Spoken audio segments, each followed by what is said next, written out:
8. marec.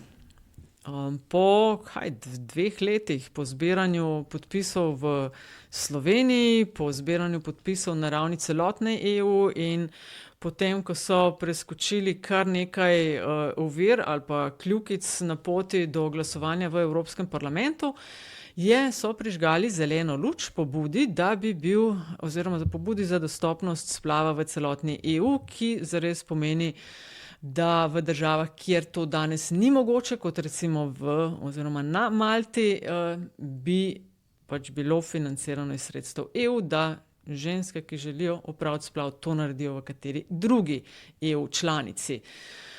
Zdaj ne bomo šli vsebinsko, ker to smo o teh stvareh tudi že zelo veliko govorili.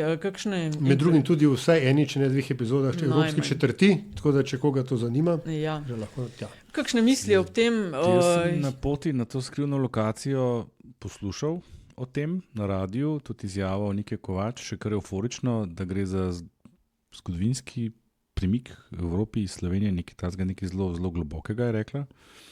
Sem pa ujel tudi to, da gre za v bistvu priporočilo bolj kot karkoli drugega in da bo šlo za prostovoljno odločitev posameznih držav članic, ali bodo sploh se tega poslužili ali ne. Tako da jaz vidim kar veliko diskrepanca med tem, kako ona govori o tem, pa kaj je bilo res doseženo.